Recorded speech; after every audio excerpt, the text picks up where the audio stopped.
శ్రీకృష్ణ పరబ్రహ్మణే నమః. నిన్నటి పారాయణంలో మనం కర్ధమ ప్రజాపతిని స్వయంభూ మనువు తన కూతురు దేవహూతిని చేసుకోమని చెప్పి అడగడం వరకు తెలుసుకున్నాం. భార్యాభర్తలు ఎలా ఉండాలి అంటే, ఆయన తపస్సుకి ఫలితం ఈవిడ పుణ్యములు నోములు పంట ఆయన. నిజంగా ఇద్దరు ఒకరినొకరు ఎలా ఉద్ధరించుకుంటున్నారండి అని అనిపించుకోగలగాలి. అది దాపత్యం అంతేగాని సంసారంలో వీధిలోకి తెలిసేటట్టుగా గట్టిగా అరిచేసుకోవడం, సామాన్లు విసిరేసుకోవడం, నేను చెప్పినట్టు నువ్వు వినట్లేదు, నువ్వు చెప్పినట్టు నేను వినట్లేదు అన్నట్టుగా గొడవ పెట్టుకోవడం, అస్తమాటు గొడవలు. ఏదో భార్యాభర్తలు అన్నాక చిలిపి గొడవలు ఏవో ఉంటూ ఉంటాయి, కానీ అస్తమాటు గొడవలు పడుతూ సంసారం పిల్లలు ఎదురుగుండా కొట్టుకుంటూ వాళ్ళ ముందు మన విలువలు తీసేసుకుంటూ ఉండడం చాలా తప్పు. కాబట్టి సంసారంలో ఒకరినొకరు ఎలా తరింప చేసుకుంటున్నారు అనేదే ముఖ్యం. ఇక్కడ కర్ధమ ప్రజాపతి దేవహూతుల వివాహం ప్రపంచంలో మొట్టమొదటి పెద్దలు కుదిర్చిన వివాహం. కర్ధమ ప్రజాపతి దేవహూతుల వివాహం శ్రీమన్నారాయణుడు నిర్ణయిస్తే జరుగుతోంది. ఈ వివాహం మనందరికీ మార్గదర్శకం. ఇక్కడ కర్ధముడు తాను ఆదిరాజు కుమార్తెను వివాహం చేసుకుంటున్నాను అని అన్నాడు. ఇదొక గమ్మత్తైన మాట. స్వయంభవ మనువుకి ఆదిరాజు అని పేరు. సమస్త భూమండలమును వరాహమూర్తి పైకెత్తి ఇచ్చిన తర్వాత మొదటి రాజు స్వయంభవ మనువు. అందుకని ఆయనను ఆది అంటే మొదలు, ఆదిరాజు అని పిలుస్తారు. ముందు రాజభోగములను అనుభవించినవాడు ఆయనే.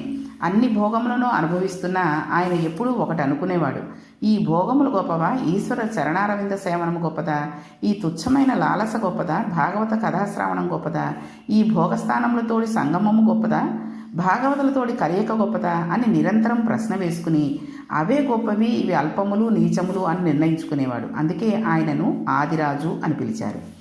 శ్రీమన్నారాయణుడు కర్ధమునికి కొడుకుగా పుడతానని వరం ఇచ్చాడు. కానీ ఇక్కడ చిత్రం ఏంటంటే, స్వయంభవ మనువు కర్ధమ ప్రజాపతికి వెంటనే పిల్లని ఇవ్వలేదు. తన భార్యను పక్కకు తీసుకువెళ్ళి ఆమెను నీకు అంగీకారమేనా అని అడిగాడు. శతరూప అంగీకరించింది. ఉత్తరక్షణం దేవహూతిని కర్ధమ ప్రజాపతికి ఇచ్చి వివాహం చేసేశాడు. వివాహ సందర్భంలో బహుమతులను స్వయంభవ మనువు ఇవ్వలేదు, అత్తగారు ఇచ్చింది అల్లుడికి. ఇది ప్రేమంటే. మామగారు ఇవ్వడం కాదు, అత్తగారు మధుపర్కం ఇస్తుంది. చిత్రం ఏమిటి అంటే, కర్ధమ ప్రజాపతి లాంటి యోగ పురుషుడికి అత్తగారైన శతరూప ఇచ్చిన బహుమానంలో క్రీడా పరికరములు ఉన్నాయి. వివాహానంతరము స్వయంభవ మనువు కూతురును కర్ధమ ప్రజాపతికి అప్పచెప్పి భారమైన గుండెతో వెనక్కి తిరుగు చూస్తూ వెళ్ళలేక తన రాజ్యానికి తిరిగి వెళ్ళిపోయాడు. ఆయన అలా తిరిగి వెళ్ళిపోతున్నప్పుడు సరస్వతీ నదీ తీరంలో ఉన్నటువంటి మహాపురుషులను అందరినీ సేవించాడు. ఇది ప్రతి మాట ఎందుకు వెనక్కి తిరిగి వెళ్ళలేక ఆయన అందరినీ పూజించాడు అని చెప్తే, ఇందులో అర్థం ఏంటంటే, పిల్లని విదిలి అత్తారింటికి పంపేటప్పుడు మనం ఎలా బాధపడతాము అన్నది ఒకటి తెలుస్తోంది. తర్వాత ఆయన అక్కడ ఉన్నటువంటి మహాపురుషులను అందరినీ చిన్నవాళ్ళ, తక్కువ వాళ్ళ, పెద్దవాళ్ళ అని చూడకుండా అందరినీ సేవించాడు. కాబట్టి మనం కూడా దాన్ని అనుసరించాలి అని చెప్పి ప్రతి మాటని ప్రతి కదలికని చెప్తున్నారనమాట. వివాహానంతరము తన కూతురిని అల్లుడికి అప్పచెప్పి, ఇంత స్వయంభవ మనువు, ఇంత ధర్మం తెలిసినవాడు, ఇంత గొప్ప అల్లుడిని పొందినవాడు కన్నుల నీరు పెట్టుకుని భారమైన గుండెలతో వెనక్కి తిరిగి చూస్తూ వెళ్ళలేక వెళ్ళాడు. శాస్త్రంలో ఒక రహస్యం చెప్పబడింది. పుట్టింట్లో ఉండగా ఉన్న ప్రేమ తల్లిది, కానీ కూతురు అత్తవారింటికి వెళ్ళేటప్పుడు నిజమైన శోకం గుండెల్లోంచి బయటకు వచ్చే బడబాగ్ని తండ్రిది. ఆడపిల్ల వెళ్ళిపోతుంటే తండ్రికి అంతగా బెంగ ఉంటుంది. పైకి చెప్పుకోలేడు, కానీ అన్నం తినడు.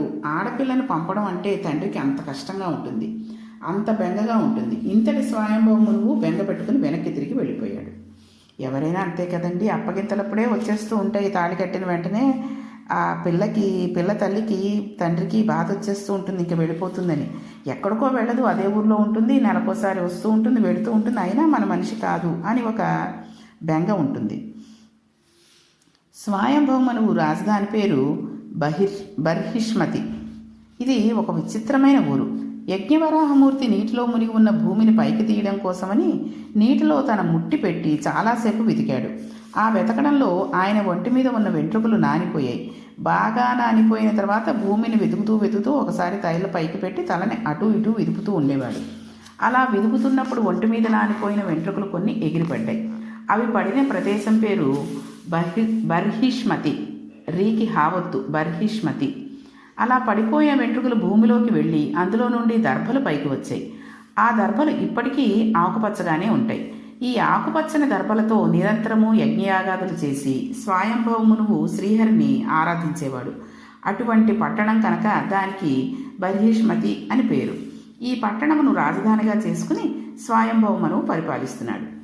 దేవహూతి మహా సౌందర్య రాశి. ఈమె కర్తమ ప్రజాపతిని సేవిస్తోంది. ఇంత సౌందర్య రాశి అయిన భార్య భర్తకి ఉపచారం చేస్తోంది. ఆయన తపస్సు పాటిస్తున్నాడు, నియమములను పాటిస్తున్నాడు. భర్త ఏమి చేస్తున్నాడో భార్య కూడా అదే చేస్తోంది. ఆవిడ కూడా భర్తను సేవిస్తూ అవే నియమాలను పాటిస్తోంది. ఆయన భూశయనం చేస్తున్నాడు, ఆవిడ కూడా భూశయనం చేస్తోంది. ఆయన తపస్సు చేసుకుంటే ఆవిడ ఆయనకు కావలసిన ఫలములు, ఆ సమయానికి కావలసిన పువ్వులు, తేనె అవి అందిస్తోంది. ఆయనకి బాహ్యస్మృతి లేదు, తపస్సు చేసుకుంటూ పొంగిపోతున్నాడు. ఈవిడికి కూడా అటువంటి భర్త దొరికాడని పొంగిపోయి ఆయనను అనుసరిస్తోంది. ఒక రాజసౌధంలో పెరిగి దాసదాసీ జనం చేత సేవలు అందుకున్న స్త్రీ నిర్మానుష్యమైన ఒక ఆశ్రమంలో భర్తకి సేవ చేయడంలో అలిసిపోయింది. ఒక అంగరాంగం లేదు, ఒక పన్నీటి స్నానం లేదు, కేశపాసములకు సుగంధ తైలము లేదు, ఏమీ లేవు. తలస్నానాలు చేసి చేసి నల్లని జుట్టు ఎర్రగా అయిపోయింది. ఆ జుట్టు జటలు కట్టి వేలాడుతోంది. ఆవిడ శుష్కించి శల్యం అయిపోయింది, అంత సన్నబడిపోయింది. ఒకనాడు దేవహూతి చూడడానికి ఎంత అందంగా ఉండేదో ఇప్పుడు అంత శుష్కించిపోయింది. ఆమె పార్వతీదేవి పరమశివుని సేవించినట్టు కర్దముని సేవించింది.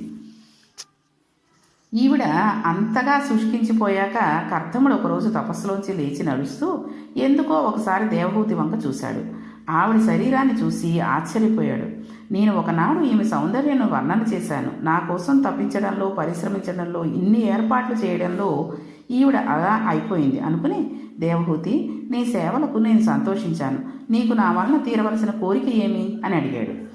ఒక సౌశీల్యవంతురాలైన స్త్రీ భర్త వలన తాను సంతానవతి అయి తల్లి కావాలని కోరుతుంది. అడిగితే ఆవిడంది, ఈశ్వర, మీరు నాకు 10 దేవులు, మీరు నన్ను కరుణించి నేను తల్లినయ్యే అదృష్టాన్ని నాకు కటాక్షించండి అని కోరింది. అంటే వారు ఎంత ధర్మబద్ధమైన కామాలను అనుభవించారో చూడండి. అప్పుడు ఆయన తప్పకుండా కటాక్షిస్తానని ఒక అందమైన మాట చెప్పాడు. నీకు నేను చూడడానికి ఇలా ఒక ఆశ్రమంలో జటలు కట్టుకుని ఉరఃపంజరము పైకి వచ్చేసి ఒక నారపంచ కట్టుకుని ఎప్పుడూ దండకం మండలములు పట్టుకుని చాలా వెర్రివాడిలా తపస్సు చేసుకుంటున్న వాడిలా ఏ భోగభాగ్యములు లేనివాడిలా, ఇంకా చెప్పాలంటే ఎప్పుడూ భూశయనం చేసేవాడిలా కనబడుతున్నాను కదా. నాకు ఉన్న భోగములు ఎటువంటివో తెలుసా? ఈ భూమి యందు సార్వభౌములని సమస్త భూమండలములు ఏలగలమన్న చక్రవర్తులకు లేని భోగములు నాకున్నాయి. నేను నిరంతరము శ్రీమన్నారాయణని సేవించాను. అపారమైన భక్తితో యోగమును అవలంబించాను. గొప్ప తపస్సు చేశాను. దానిచేత నాకు ఈశ్వరానుగ్రహంగా యోగశక్తి చేత కల్పింపబడాల్సిన భోగాపకరణములు ఉన్నాయి. అవి సామాన్యులకు దొరికేవి కావు. వాటిని నేను నా తపశ్శక్తితో సృజిస్తున్నాను. ఇవి ఇతరులకు కనబడవు. వాటిని చూడడానికి వీలైన దివ్య దృష్టిని నీకు ఇస్తున్నాను. భోగోపకరణములు చూడవలసింది అని దివ్య దృష్టిని ఇచ్చాడు. ఇస్తే ఆవిడ తెల్లబోయిందిట. ఒక పెద్ద భవనం వచ్చింది. ఆ భవనంలో గొప్ప గొప్ప శయ్యామందిరములు ఉన్నాయి. ఆ శయ్యామందిరాలకి ఏనుగుల దంతములతో చేయబడిన కోళ్ళు, కట్టుకోవడానికి వీలుగా వేలాడుతున్న చీనాంబరములు, బంగారము, వెండితో చేయబడిన స్తంభములు, వజ్ర వైఢూర్య మరకత మాణిక్యములు వాటికి తాపడం చేయబడి ఉన్నాయి. లోపల శయనాగారములు, బయట విశాలమైన ప్రాంగణములు. అందులో అతిథులు వస్తే కూర్చునేందుకు దివ్యమైన తల్పములు, తినడానికి కావలసిన మధురమైన ఆహారములు, తాగడానికి కావలసిన పానములు, ఒక గొప్ప విమానము, అందులో మరల ఒక శయ్య అంటే మంచం, అందులో కూర్చోవడానికి ఆసనములు, ఇవన్నీ కనబడ్డాయి. ఆవిడ తెల్లబోయింది. ఎక్కడ చూసినా పుష్పహారములు, వాటి మీద వాలి గండు తుమ్మిదలు చేస్తున్న రోదా, వాటిలోంచి పడుతున్న తేనెబొట్లు, వాటి మీద నుంచి వస్తున్న సువాసన, వీటన్నిటినీ చూసిన ఆమె అలా నిలబడిపోయింది. ఈ స్థితిలో ఉన్న దేవహూతికి ఉత్తర క్షణంలో ఇవన్నీ కనబడ్డాయి.